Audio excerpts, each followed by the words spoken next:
There's an ancient culture in Africa that has a wonderful story about how the soul comes into the world. And this is really a universal story. It's said that before the soul comes into this earth plane, is that it lives in a place in the world beyond the world, a place where all the souls live.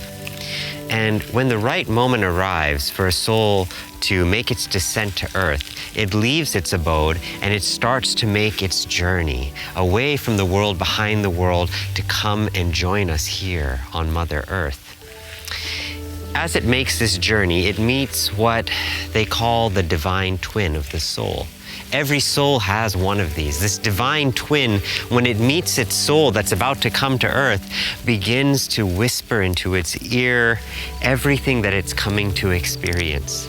Its purpose, its passions, its adventures, its crises, its trials, its tribulations. And it all sounds like such an absolutely marvelous adventure as it begins to see the purpose of its life and why everything is going to unfold the way that it will. So upon hearing this, the soul is very excited and it begins to make its descent towards the world.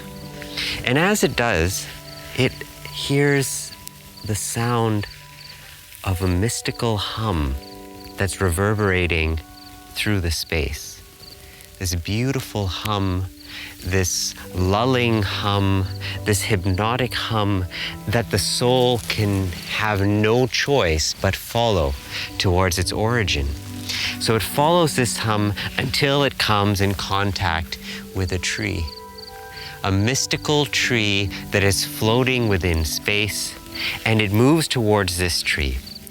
And the beauty of the tree causes the soul to unfold its arms around it.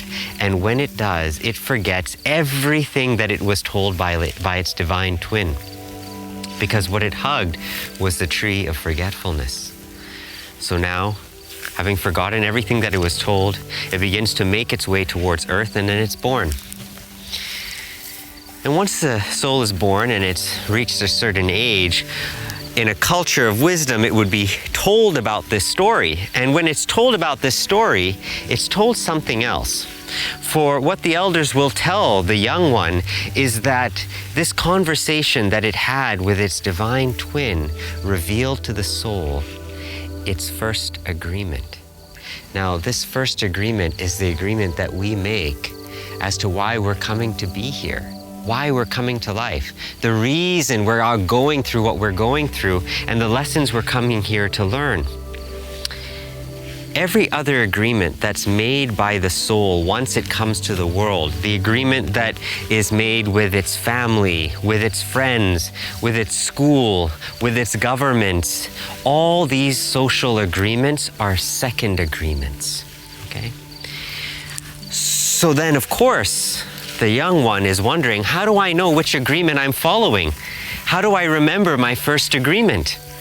And so what they tell him, or her, is that if you're following and fulfilling all your second agreements, but you feel like something is missing inside you, you feel a space, an emptiness, a sadness, that means that you have forgotten your first agreement.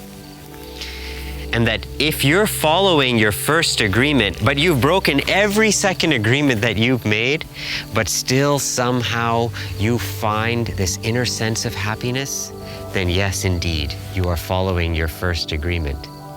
And that the journey of the soul is to fulfill its first agreement while